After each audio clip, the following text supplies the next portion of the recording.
From Los Angeles, the home of film and television, this is Film Music Live, a webcast featuring outstanding composers, orchestrators, filmmakers, and more from the world of music for film, television, and video games, talking about their work and answering your questions.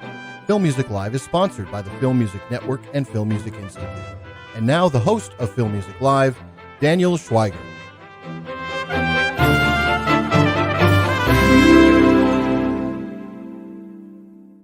Hey everyone, I'm Daniel Schweiger, and welcome to Film Music Live, the show where you get to ask the questions to today's top composers and filmmaking artists. I'm happy to have you here. Add one pinch of fairy tale satire Princess Bride, a nerdy newt of Marty, and the graceful moves of Strictly Ballroom, and you'll be spellbound in the potion that is Man and Witch, the dance of 1,000 steps. It's the brainchild of the Neverending Story's now-grown childlike empress, TAMI Stronach, and her husband, co-star and writer, GREG Steinbrunner, who have fashioned a delightful return for Stronach to the fantasy realm as an unassuming, seemingly doltish goat herder gets tasked with impossibly perilous feats by an exasperated witch so he can find true love, with, of course, the real couple who need to discover their fates being the destiny-bound leads. It's a wacky realm of talking animals, smelly trolls, a dunderheaded king, and one gloriously big dance number that's the perfect opportunity for fantasy-friendly composer GEOFF ZANELLI to work his musical magic.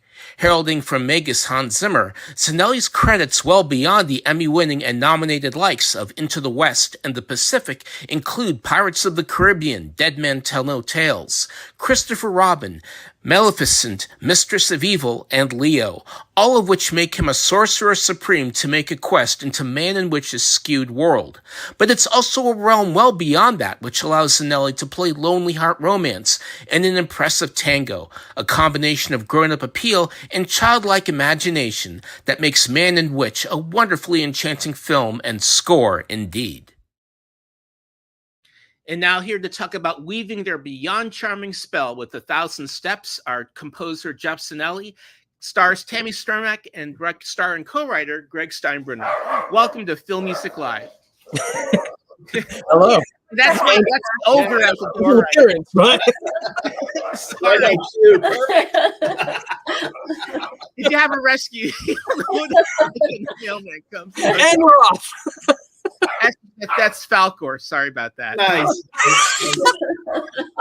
I so hope that's the name of your dog. I really Our dog is right below our feet right now, Yeah. so hopefully she doesn't wake up. Our dog looks like a friendly Gmork, so stay quiet. Okay, he's done now. I have to say, when I saw the Neverending Story, when it first came out, Tammy, I think, the one word that I could use is beguiling. It's like, Forrest Tuck, they flew him in for games and fast times. With your character, I felt that they flew in like this 800-year-old, 13-year-old from a magical realm and then flew her out again. It's just such an astonishing performance. When were you aware that, you made this kind of impression upon a whole generation? Very late, to be really honest with you. I went into dance primarily in theater. Neverending Story wasn't even on my resume. I didn't think that anyone was interested in what a 10-year-old had done. And then I started going to Comic-Cons, honestly, because someone invited me and I thought it would be fun to see Noah Hathaway because I hadn't seen him in so long. And I was like, sure, I'll go. And then I was sort of overwhelmed. I was like, geez, people still love this film. They still care about this film. And then it was sort of odd. It just felt like the whole 80s nostalgia was getting stronger and stronger with time. And in an odd way, I was really only very late that I realized that it had made such an impact, that people cared about the character. And then I started seeing the tattoos on people's bodies of the Empress. And I was like, oh my gosh. So, it was a slow roll, and I really didn't really get it until recently. And And I feel so incredibly blessed to have fallen into it. It's, in my opinion, luck. It's a luck dragon. I don't exactly know how it all happened. It really was just a series of amazing coincidences that found me inside of this amazing story that I can, I'm a part of now.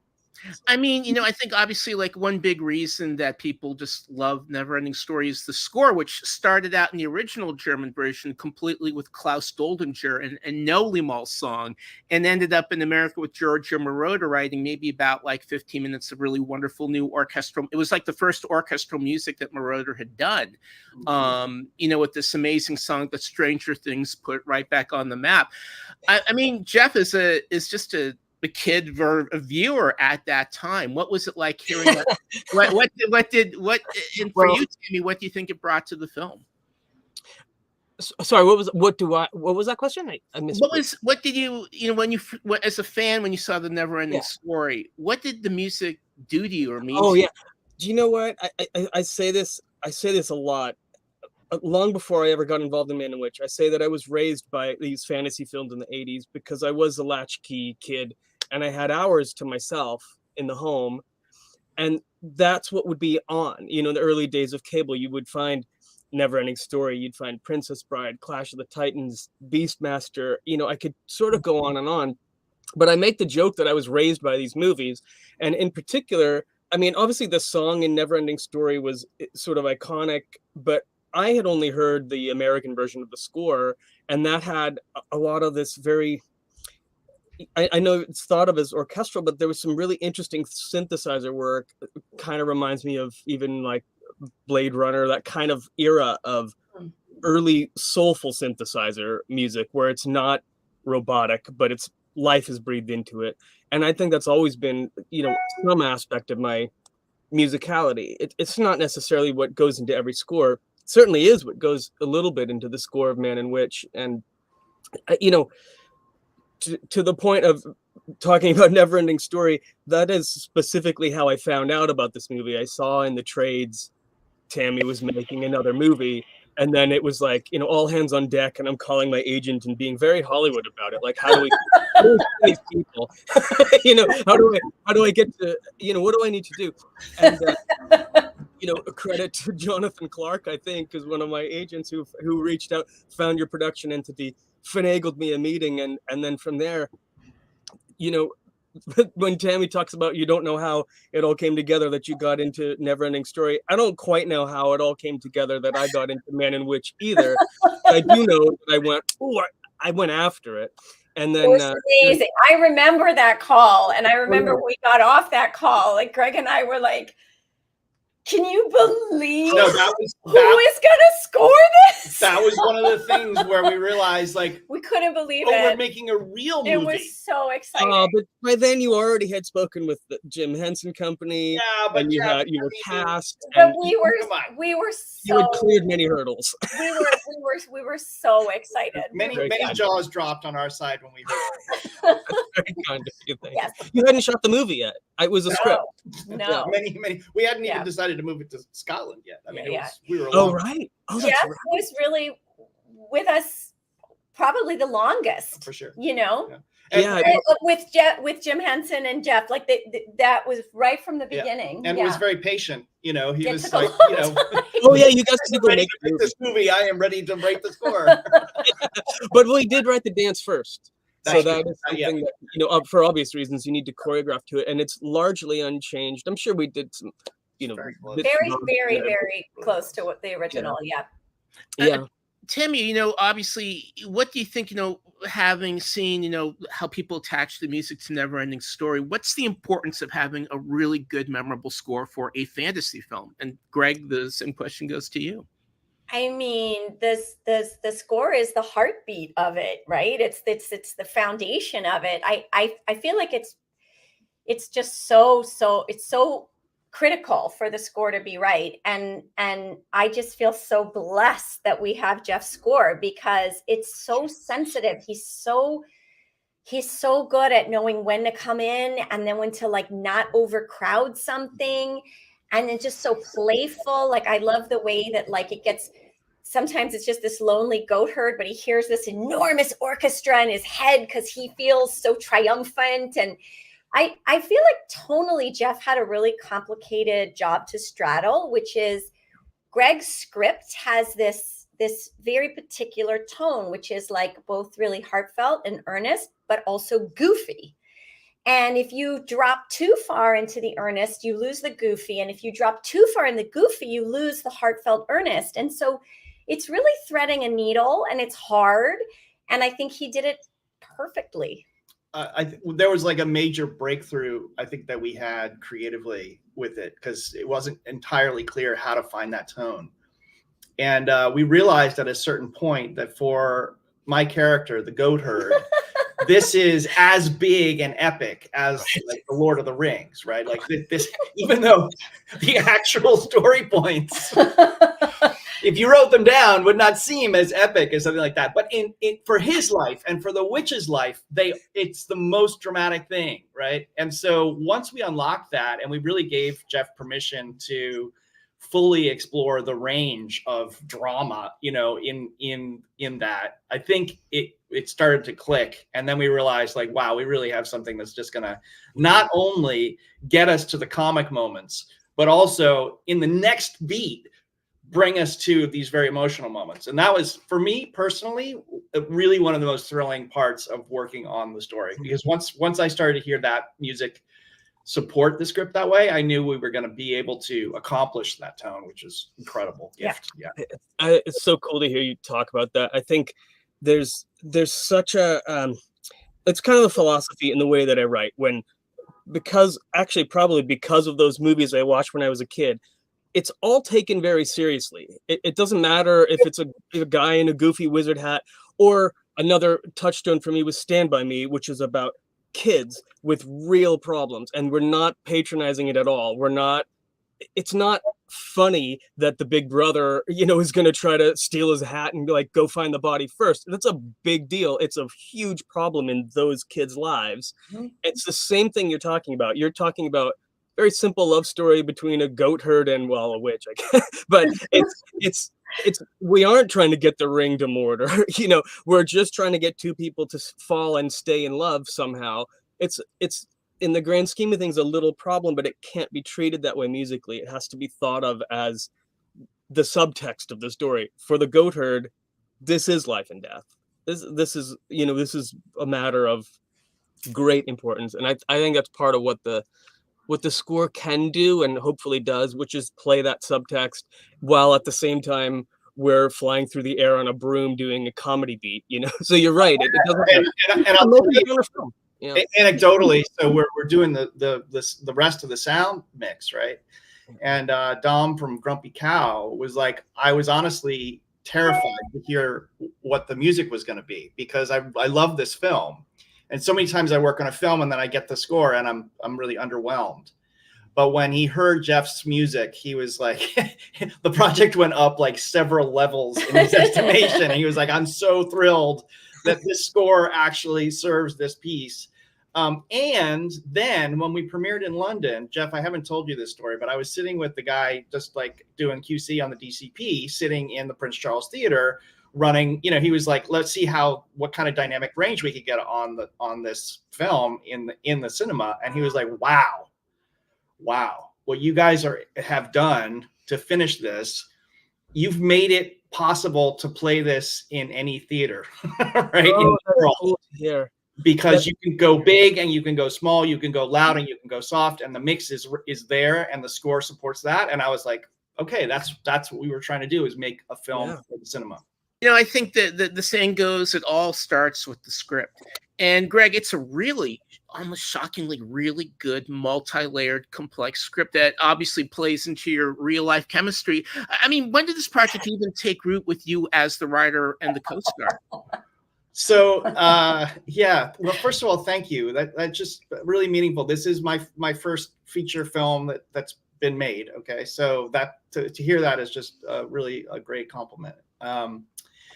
I was on a walk in Midtown Manhattan, and I often get weird ideas when I'm walking. And I sort of all of a sudden had an image of a lonely kind of rustic.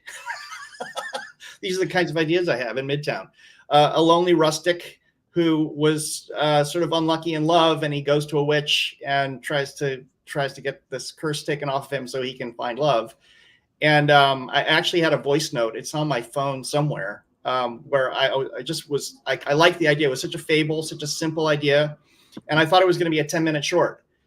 So I pitched it to Tammy as like, hey, Tammy, you know, you're thinking about maybe getting back on camera. Let's make some short films. And she kind of liked the idea, but that was all it, you know, that was all that was there. And then somebody encouraged me to think of it as a feature, and I started putting Post-its on the wall. And in a couple of hours, I had every beat, you know, which is very unusual, right? Usually that can take me months to try to figure out a story. But I had all the Post-its. I had the ending. I knew where it was going. I had all the pivots. It was pretty amazing. And then there was a lot to fill in terms of the backstory and stuff like that. But the actual spine of the story was so clear and so strong. It didn't take very long to write, to be honest, after that, which was just a gift. That doesn't, you know, that's not from me doing hard work as a screenwriter. That's just one of those things that, like, this one came out. And then we put a lot of work into it after that to try to figure out how we could make it.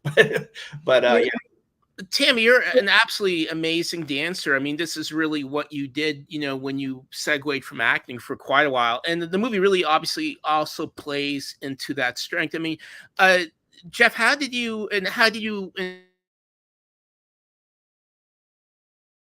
at the end of the film? You know what? I had a little glitch there. You further. I blame the ogres.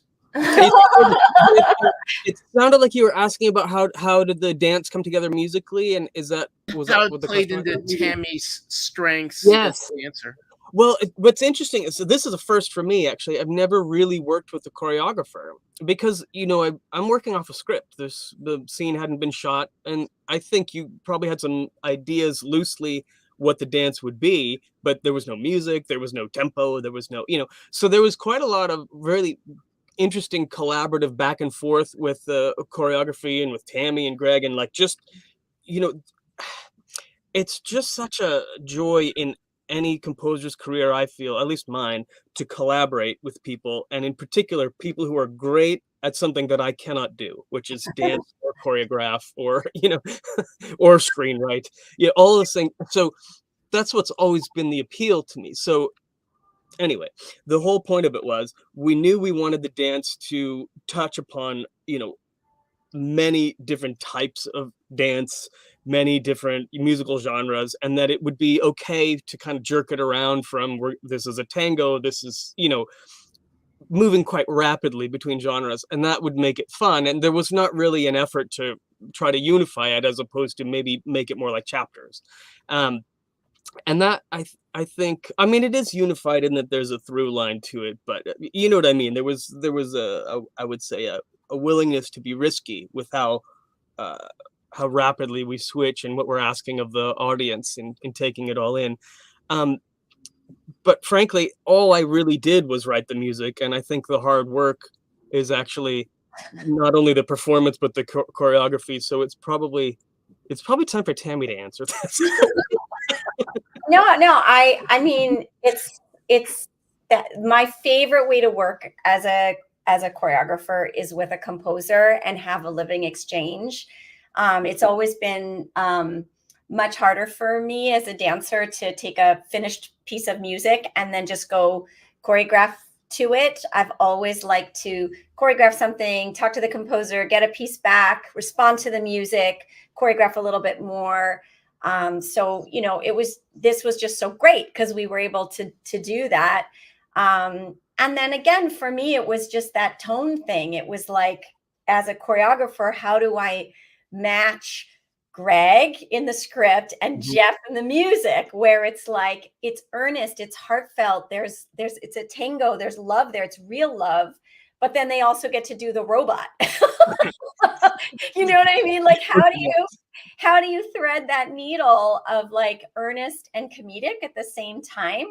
And I think, you know, that was just my goal, is to try to match what was happening in the script and in the music choreographically, so that it had that same tonal quality. I think also, Jeff, remind me, it feels to me like we were pretty guarded about being anachronistic, but only in a specific sort of way, right?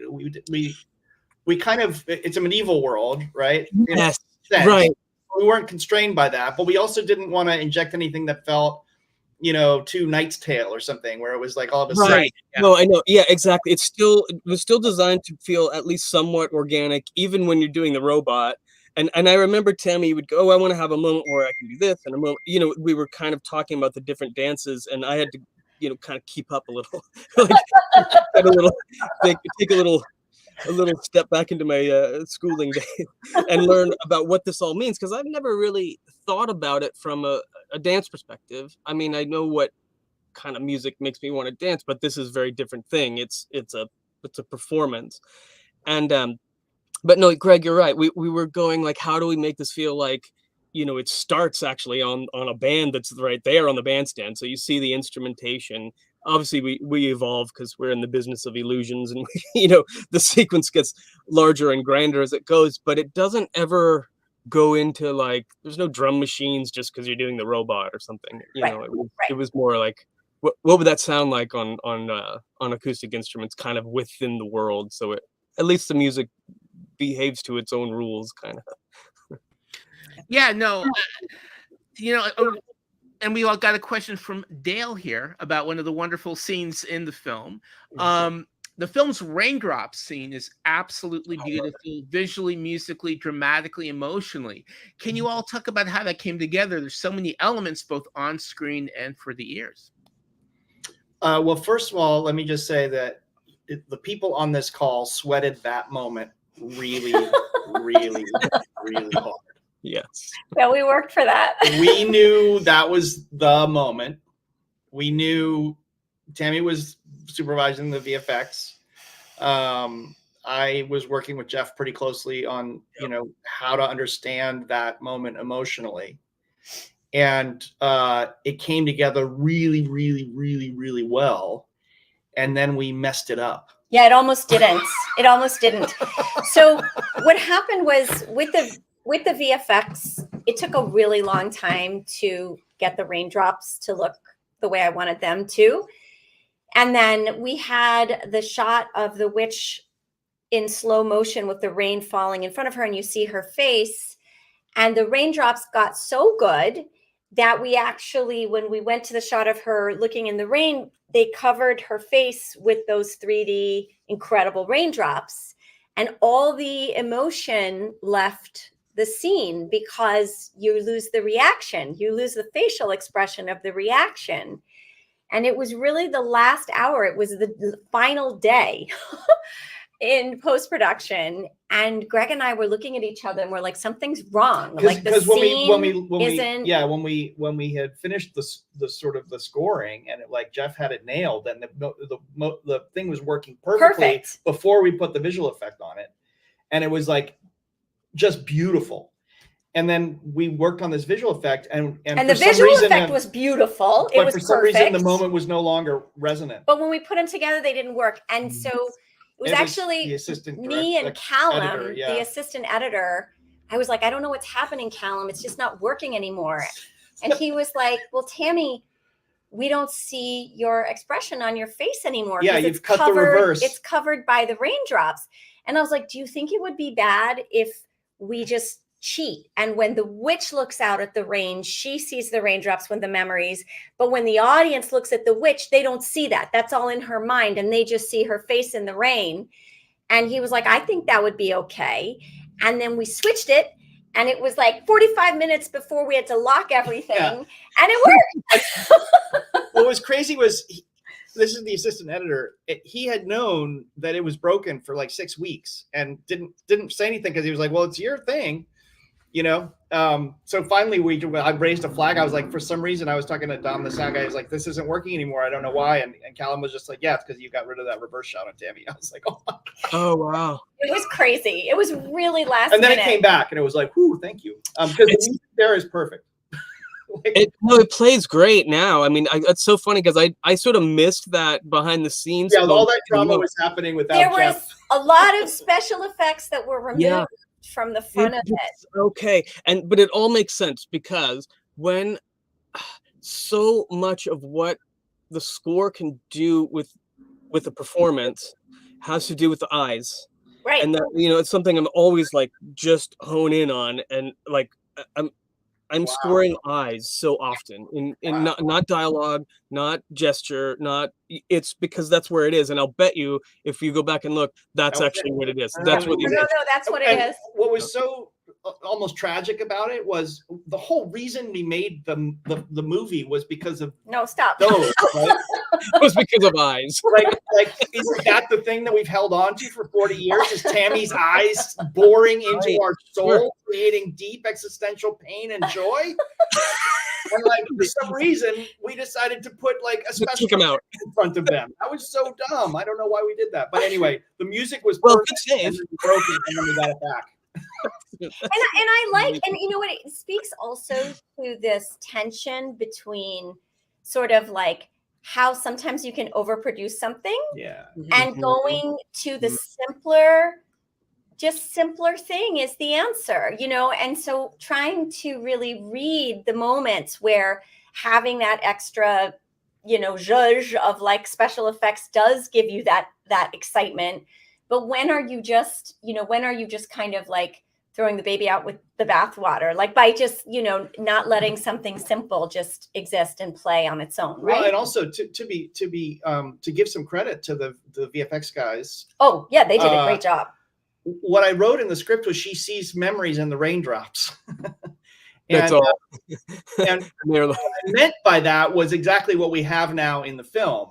But nobody understood that when I wrote it. Everyone had a different idea about what that meant. And I kept saying, no, this is what it means. And Tammy was like drawing pictures, and people were like, we can't do that. It can't be done. It's like Midsummer Night's Dream. You can never bring in a wall. I'm like, I'm pretty sure they could do it, So, but they executed it, and they did come up with a very, very beautiful way to interpret that piece of action. So super proud of that moment. It's such a screenwriter thing, and then you get to you turn the page and it says, and then the greatest action sequence of all time, and that's all it says. It's 22 minutes. Sure, I see it in my mind. But what's beautiful is Jeff heard that, right? He heard what that should sound like, which is incredible. I know we talked about it because the raindrops were not there yet when I scored it. But actually, you see, it helps because then I'm not scoring the effect, I'm scoring the performance. And then we run into exactly the problem you're talking. So that's a really fascinating. And then we had Shohreh Aghdashloo's voice, which is just like you can't get better than that voice. Add a little Shohreh. If you're ever missing anything, just a little bit of Shohreh. For the college age audience that saw the Neverending Story, we're getting kind of old now, and the thing I really quite love about this movie, there's a whole really wonderful movie about maybe mature adult romance in the midst of a whole other level where a little kid could watch this movie and love it. But for me, it really reminded me quite a bit of Marty, which is just this wonderful movie about this kind of lonely, slovenly single guy trying to find love. And obviously, you guys are going to hook it up, in the movie. But I really loved how it touched a very real way about loneliness. And the score, conversely, there's a whole kind of mature, adult romance quality to the score that hits upon that. I mean, can you guys talk about that? I mean, Tammy talks about this a lot, and I think it's an incredibly important theme in the piece, which is, you don't need to be perfect to be loved. Like, that's crazy. And I think, and I don't want to be ideological about it, but Hollywood has this idea these days that everyone needs to look a certain way and be a certain way in order to be worthy somehow of being loved. And we just wanted to stick a pin right in that idea. Yeah, we wanted to have wrinkles and be middle-aged. Well, no, I don't want to have wrinkles, but I have them. And so what? Like, love is still the most powerful thing, right? And I'm a classicist, really. for me, the trope is love chooses you. You don't choose love. Love chooses you. It's a force way powerful than anything else. And it's kind of torturous, and it's, too. It's a little you feel weird and horrible. It makes and you feel sick. that can happen to you at any time in life. It's not like, oh, now that you're a certain age, you're not going to feel that. No, love is going to have its way with you if it decides it's your time. So that was a super important part of it. And I do think that we live at a time where there is kind of an epidemic of loneliness, and people are lonely. And it matters to find your person. And, that idea is still like super, super resonant for me. And it's powerful, I think, theme. It's the oldest theme. So I love it because it's old school. But old people should get to fall in love too. I don't know where we ever got away from that idea. I've given so much thought over my career in storytelling and filmmaking about how important it is to treat love below the age that Hollywood typically presents it as, with very serious intent, and like to not downplay your 12-year-old's feelings about whatever it is, and that's why I talk about movies like Stand By Me, and those are super important moments in their lives. I don't spend as much time thinking about that from the other side of it, which you're talking about, Greg, which is how you don't often see in films 60-year-old people falling in love. It's sometimes, but there's kind of like a demographic where we typically see people fall in love. And I think it's interesting because that's like, for me in the story, the mom and the neighbor relationship. Yeah. Such an important counterpoint to everybody else's relationship right. Like, this can work. Yeah. You can be old people, but it's also who have a functional relationship. It's also so funny because like they're kind of into the physicality of it. Like if you listen to the lines, it's like, I took good care of the body the gods made me. Like they're enjoying their physicality late in life, and that's fun, like we should. Yeah, I think there's so much wrapped up in this story that, to Daniel's point about it being treated maturely, even when we are going to go and be goofy, I think that we're kind of all talking about the same thing. It's okay to be goofy and make light of these things, but it's also very real.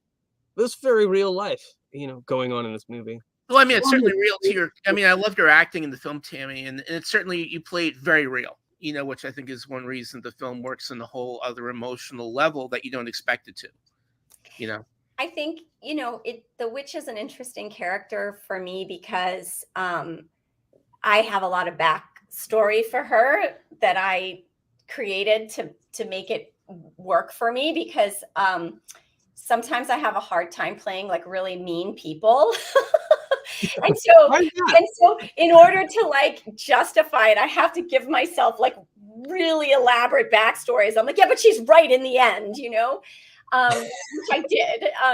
But so what I love about her is that, she lives in the woods and she's invisible to society. She's on the outskirts, right? She's been sort of banished to the woods. And even her house is like half invisible, like only parts of it are seen. And then all of her magic is like smoke. It's like masking. And then she's sort of hiding herself. She hasn't showered. She hasn't combed her hair. She's, like got twigs in it, like she's been gardening. Mm-hmm. And so there's this whole theme of like allowing yourself to be seen, which is really what falling in love is it's allowing yourself to be fully seen.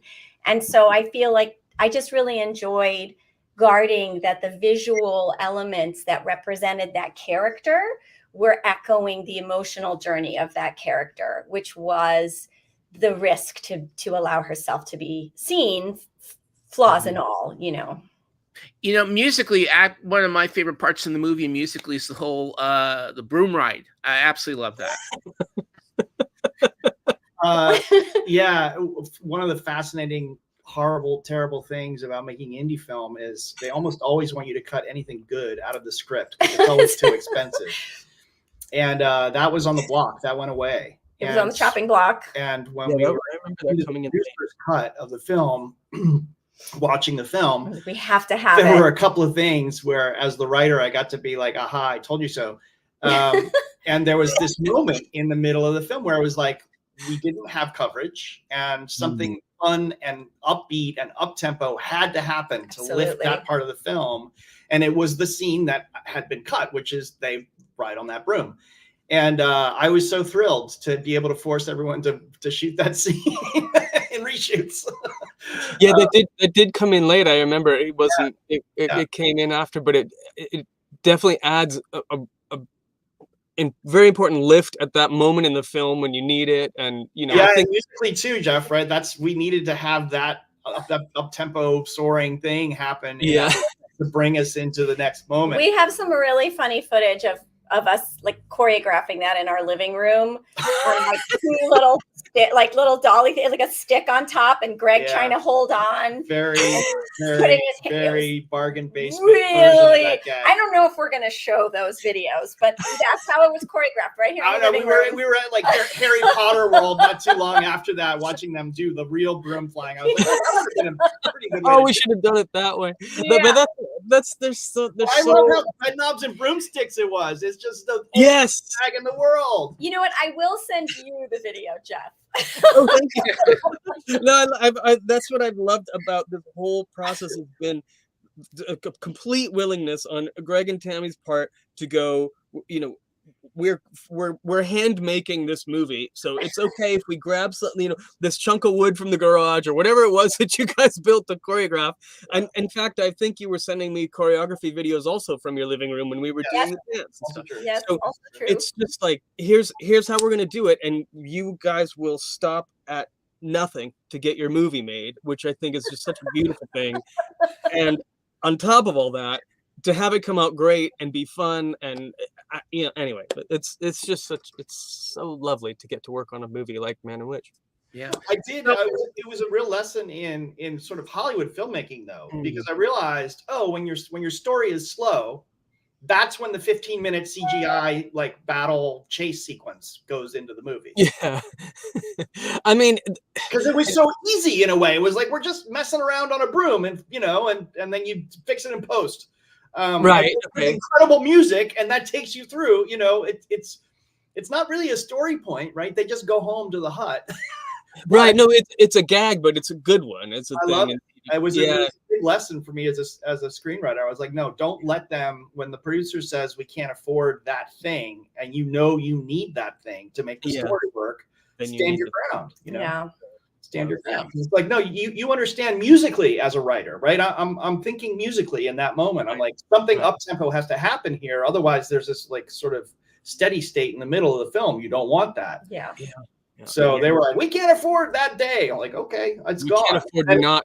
The editor's like, what's going on here? I was like, well, there was a broom flying sequence there. She's like, you put that back. Yeah. Now, I mean, I think probably, Jeff, outside of this, one of your probably the biggest fantasy franchise you've been involved with is the Pirates of the Caribbean, which brings us to a question from Aaron Cruz. Jeff, the 5 Pirates of the Caribbean films you worked on with Hans Zimmer all have beautiful scores. Can you tell us about the general spotting process for the franchise? Well, let's see. So you know what? It's each of the sort of 5 chapters in the Pirates world has its own really interesting and very different from each other story. And I have to take it back to the beginning of the first one, and the spotting process was there was not one. Because a lot of people know that score was written under duress. We had 3 weeks, I think, which is why I was involved, actually. Hans was writing all the themes, and then there was a team of us, so 8 or 9 composers. And the one thing I remember was we were working whenever we were awake. So I remember 2 a.m. getting to the end of a certain point in the scene and going, okay, now I need the love theme, and going, what's the love theme? We didn't have it yet. So I'm calling anyone that's still in the studio going, what's the love, and Hans is going, just put in a placeholder. We're gonna, just get something. We need, just put in tone and we'll replace it. Okay. So in that case, the spotting process was non-existent and completely by the seat of our pants and terrifying. Contrast that with movies 2 and 3, where we had a proper schedule and we spotted those movies with gore. Let me put it this way. those are probably 8 or 9 or maybe even 10 real movies, or they're lengthy runtime. We had an 8-hour spotting session with Gore one day and didn't get through reel 1. So in that case, we were very detailed about moment to moment. Everything was talked about, scrutinized, iterated. And because those movies had more like 12 or 16 week schedules, there was a lot more time to kind of, iterate and get things done. And I think it's actually probably an interesting for a film composer student to kind of look at movies 1 and say 2 or 1 and 3 and look at the differences between the way they're scored, and that'll tell you something about the how rapidly things were spotted. The 4th movie everyone knows Rob Marshall directed, so it was kind of a departure from the earlier ones. And then by the time it came to the 5th, it was actually Hans was not involved day to day. It was my score, although obviously we're using a lot of Hans's material. That was spotted with, in a way, I don't know that anyone besides me or Hans could have done it, because I know where the bones are buried on the first 4 scores. I know those themes, the legacy themes, inside and out. They're still in my head. And so spotting in that case was really mostly about where are we going to play the legacy themes and how, when are they going to be more or less a literal repeat of something as a callback, when are they getting, I guess a variation created for them. And then there was a whole sort of half of the movie, which was all new material. So I'm not sure if that fully answers what they're asking, but it's such a big topic. At some point I realized I've been on pirate movies longer than I was in high school or college. So like, if you really look so it's been, especially the 5th one, because I was actually like in which I had the script and I started writing long before they shot. So I had a lot of time to kind of gestate and go, this will be. Now I want to watch all the Pirates movies and like my niece we love those movies, and my daughter loves them. That'll be a good evening. I got a text from my brother yesterday saying his daughter is doing a marathon with her friends. They watched all 5 Pirates movies over, I believe, the 2 days. Awesome. Otherwise, it's a big day. But now I did my own marathon last weekend of going through part 1 of Cobra Kai season 6, and I think any 80s kid, it just loves. Yeah. You got to have a montage scene. It's got to be Rocky IV carrying a log up the hill. We have one. Karate Kid, and you've got this, and I love the training montage scene in Man and Witch. Tell us about shooting that, scoring it. I just love that sequence as well. That montage took a long time, right, Jeff? Like, that was crazy. Yeah. We worked on it for so long. And I feel like the breakthrough was the Vidal Sassoon squares. Yes. That was like the aha I remember moment. when those appeared. Do you remember that old commercial where it was like, I washed my hair with Vidal Sassoon, and then I told my friend, and she told her friend, and she told her friend. All the squares that appeared in that 80s commercial. Because anyway. Yeah, it was we showed a cut to some friends in New York, and it was the film director Josh Marston's sister Karen, who's a brilliant painter. And she said, you should put in like an 80s style Vidal Sassoon like montage at the end of that. Just, And we were like, that's an insanely good idea. And then Tammy went away with the editing people and ginned it up, which was incredible. And then once that piece was going to be the pièce de résistance, I think the edit came together on it. Very complicated storytelling there because of some terrible things that I did in the writing. The editor was able to kind of corral and turn in. A couple of editors actually collaborated to make it all work. Victoria Boydell put the finishing touches on it. But what I will say is, you have to be really careful with Jeff, because you can't send Jeff anything. You can't even send him like 2 seconds without him scoring it. It's just impossible. He can't help it. If I have an idea, you can hear it. And I would like send him little bits, because I'm very collaborative and I like to get a lot of like conversation going. And I'd be like, don't score this, Jeff. I'm just kind of sharing this with you just to kind of think through. And then like 2 hours later, he sends it back and he's like, I know you said not to score it, but I But what did. if? You know, and I'm like, oh my God. Like This is you're like the first filmmakers I've ever met that are like, okay, don't work. We need more time, like, Jeff. We need more time. I'm just thinking it through. Like No. But me too, though. That's what that is. You know, so put a little energy into it and go. And by the way, I totally agree. Once those squares showed up, that whole scene progresses exactly right. I think I must have seen many versions, longer, shorter, you know, with and without that over time. And anyway, it works great the way it ended up. I think it's but that theme we love. Love it.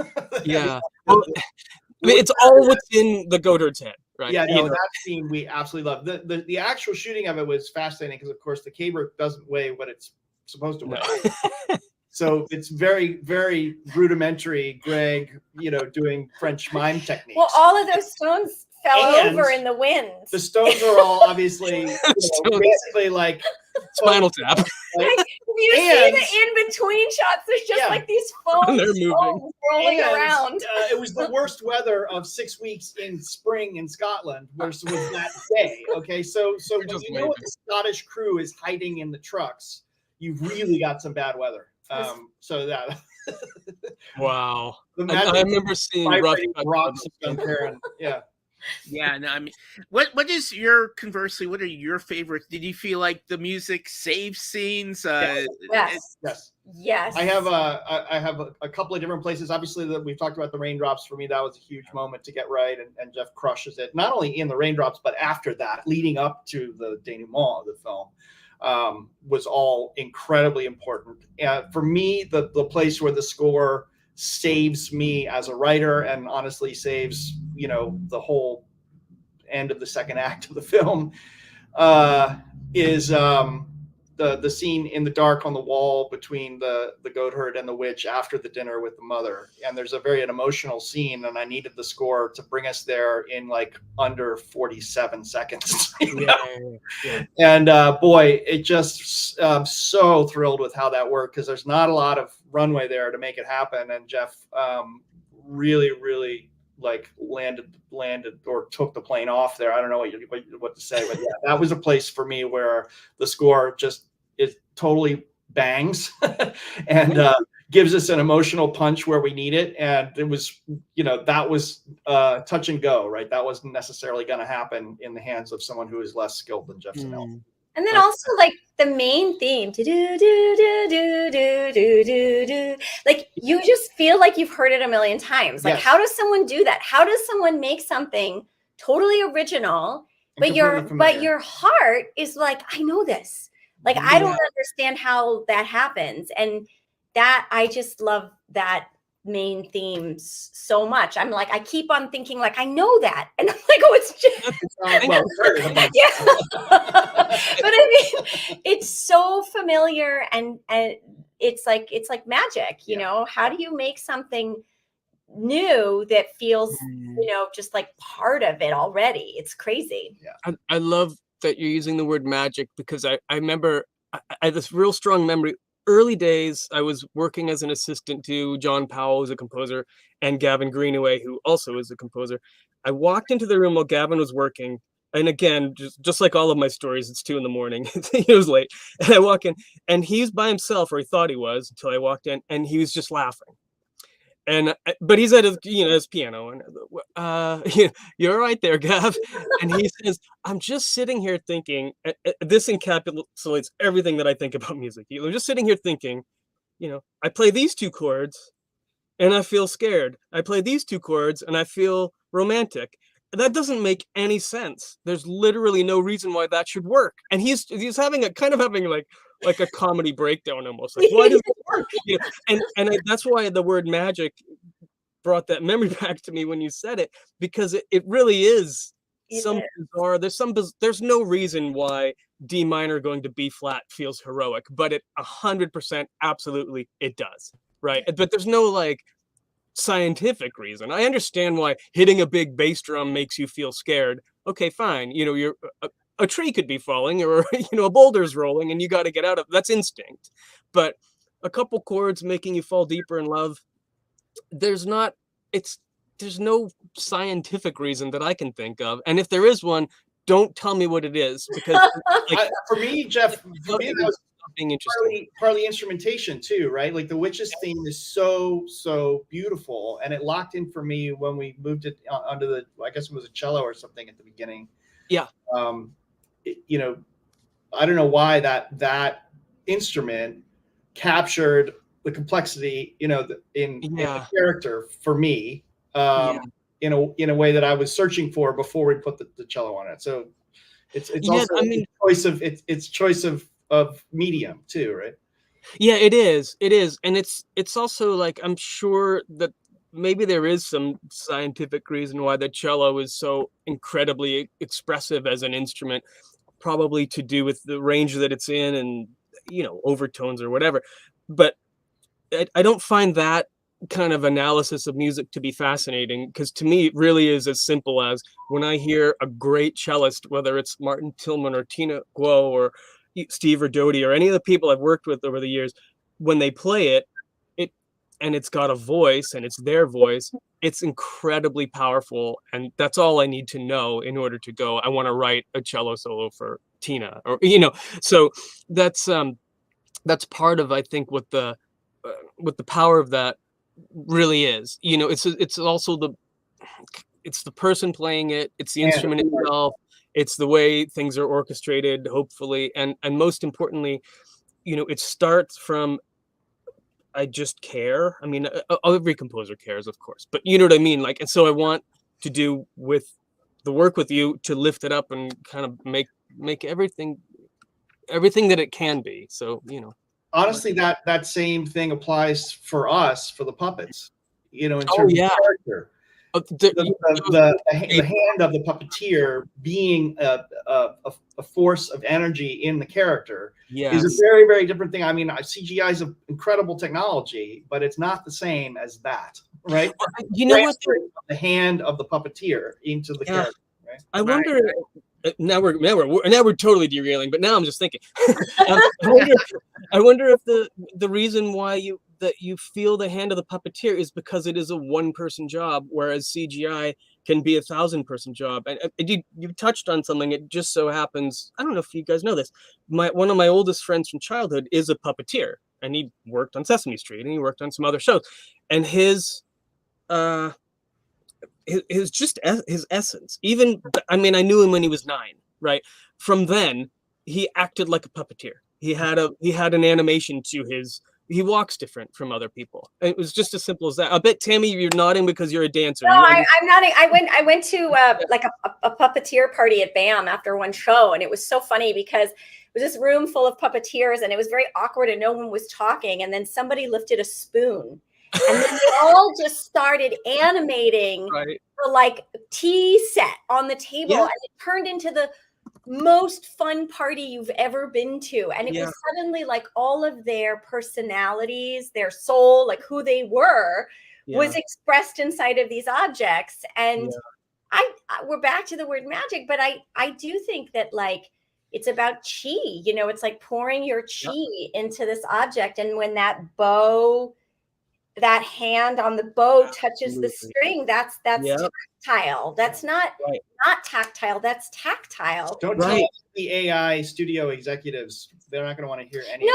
But that's why I'm not afraid of it. You know, on that, actually, we've got another question from Dale. Jeff, you've been a voice of informed optimism. Read The Sky is Swallowing composer topics ranging from AI to streaming royalties. Any late-breaking words of reassurance? God knows we need them. Well, I mean, it's so funny. We've sort of accidentally been talking about this already. Oh, you know what? Put that on my gravestone. The voice of informed optimism. I love it. Thank you. That's it's quite touching, actually. It's very meaningful to me. Here's the thing. I guess if it's specifically about AI, we already kind of pointed it out. The reason why puppeteering is interesting, the reason why a cello solo is interesting, is because it's a one-person job and you're hearing the voice. And all I need to do to get a great cello solo is write the right notes. it's actually the performance that's the important thing in a way. I mean, obviously the notes, yes, the notes are important, but you know what I'm saying? Like, I've done my job, they do their job, and it comes out great. And as soon as you start to build out kind of an algorithm or a huge team or something, you do lose something. You do. And the only way to retain it, like if you are doing CGI work, is to have, you know, people in key positions kind of corralling that. But that's still different from going back to looking at the work of one animator on an old Disney film or something, where we can really see, even though they all worked in teams, there's an individual, you know, approach to it. So I guess my words of reassurance about AI, it's a similar thing. You know, people don't like music because of the notes. They like music because of the soul. And the notes can be written with soul and they can be performed with soul. And when those two things happen, you get something that's of value. Beyond that, you know, I don't know. I'm not too worried about soulless performances. I just think we're going to get tired of them quickly.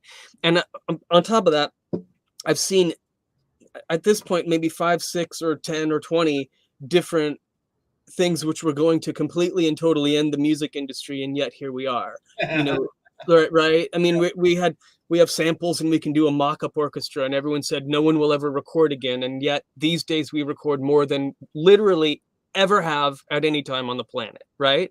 So it didn't happen. I imagine, actually, in a similar way, AI is going to prove to be inspiring rather than dangerous. That's my personal opinion. I'm talking specifically about how it applies to music. You know, outside that industry, I couldn't tell you because I don't know enough about it. But I just think there are way bigger concerns in the world of film music than AI. And, you know, one would be just anybody lowering the bar. And, you know, we're trying not to. We tried not to.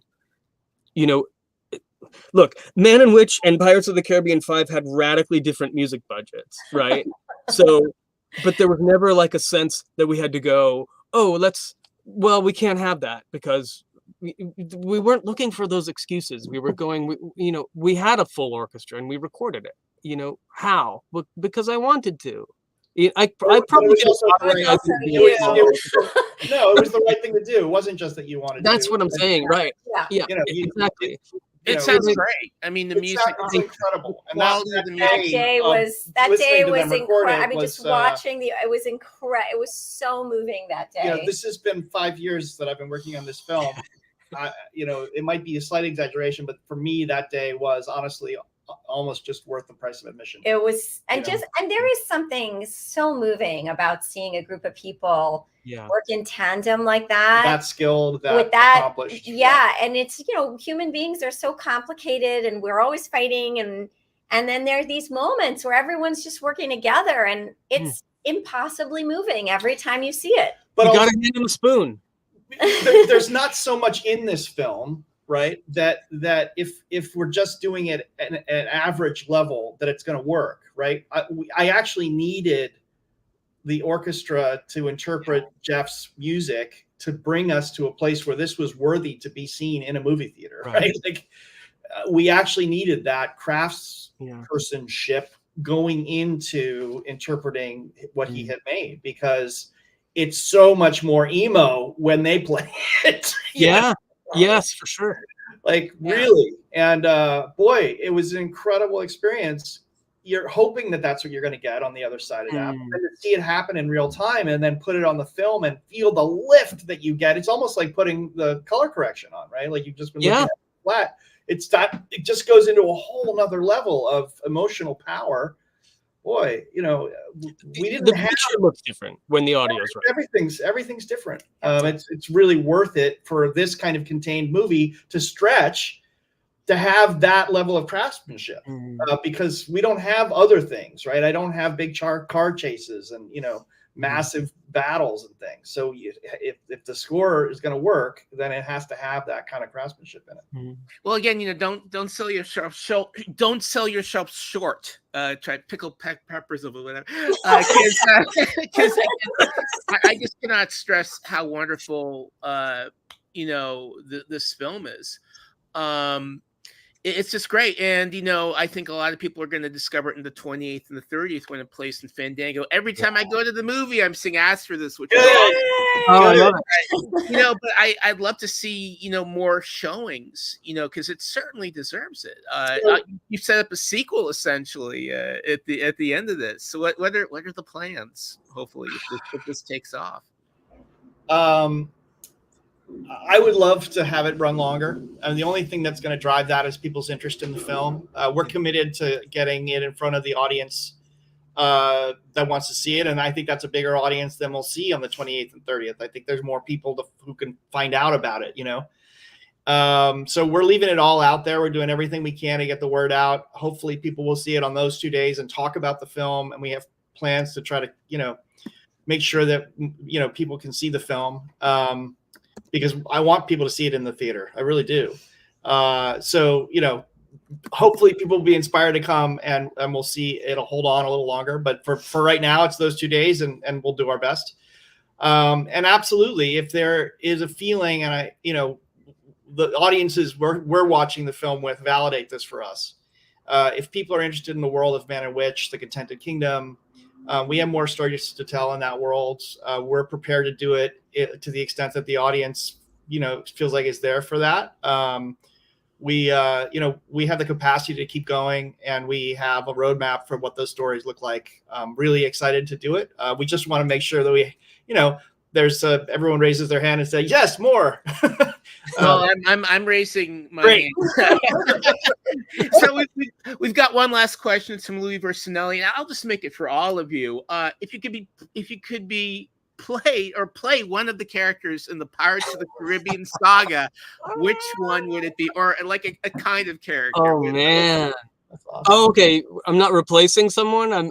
Well, to me, it was Barbossa was always the quintessential pirate. To me, he was more of a pirate than anyone else in those, and I think he kind of proves that in the fifth one. Oh my gosh, it's so funny. I can't believe I've never been asked this before. I gotta go with Barbossa because I just think I don't know. Maybe it's because I don't want to. Well, it's been a while. I don't want to spoil them. Like I'm afraid of spoiling a story that's 6 years old. Maybe it's because I have a daughter and I know and I see the way that he reacts when he learns that he has this daughter. I'm going with Barbossa. That's why. I've said enough. I would like to play Jack Sparrow because I like his outfits and I like his makeup. Yeah, good. I feel like American actors don't get to be sort of deliciously evil in the way that some British actors get to be. So I feel like I would like to be deliciously evil in some vein. I could be a fake British person or Irish or something. Or maybe, deliciously evil in some ways. That would be what I would like to do. All right. Probably with a mustache, like probably with some kind of theatrically. You're just making a whole new character for yourself in the franchise. We have a villain. We have Jack I like to say "arr." My point is, I'd like to say "arr." There you go. That's what I'd like to do. And I would play the Lovecraftian octopus. So That's right. Very good. But I guess my final question is, one thing that really connects, these two really wonderful, Neverending Story and this is that it's just a really feeling of care, of handcrafted care, that this is a palpable world where you can touch and grab stuff, and there's a grit and a rawness to it. I mean, would you say that's the thing that for you links these two films? Yes, we absolutely did that on purpose. We wanted to create a film that had a feeling that there was real love going into it. It was a handmade endeavor.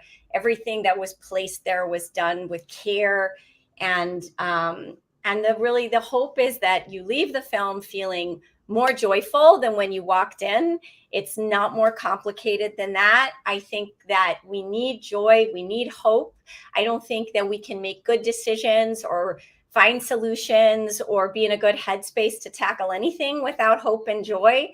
And so while it can seem really like simple and underrated, I think it's super important to just have an experience where you walk out feeling a little more hopeful than when you walked in.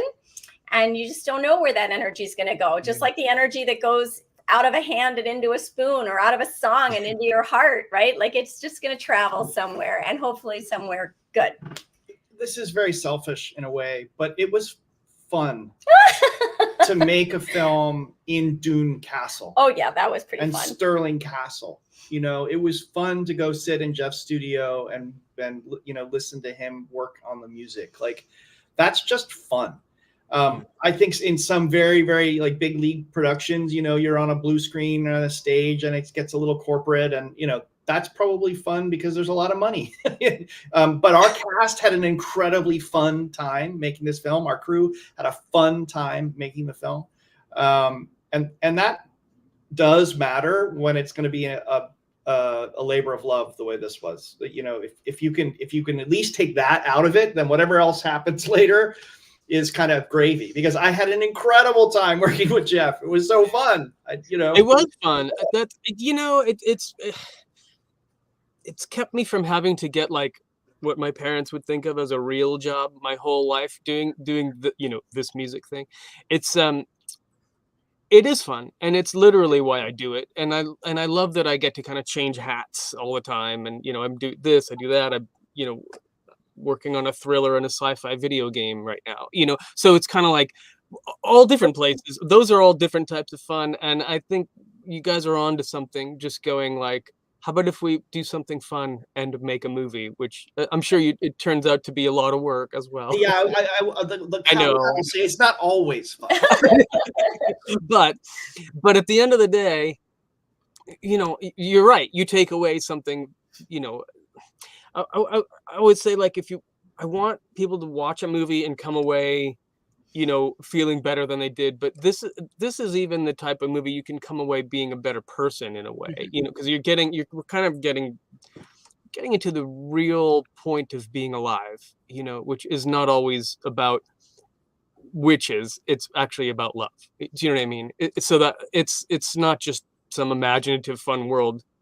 In addition to that I think that's the hook. Actually, there's a very human story going on here. That's and it's not heavy-handed either. It's to use Tammy's word, it's simple, but it's crucially important, I think. So. Absolutely. Well, Jeff, Tammy, and Greg, I just want to thank you so much for joining us at Film Music Live. See Man and Witch, The Dance of a Thousand Steps, Fathom, special screenings on July 28th and July 30th, with Jeff's soundtrack available July 28th on Zanellativity Music. I want to thank our show producer, Dale Turner, executive producer, Mark Northam, and graphic designer, Mark Banning. And I'll see you on the next Film Music Live. Awesome. Thank you. This was also Thanks so fun. much for having me.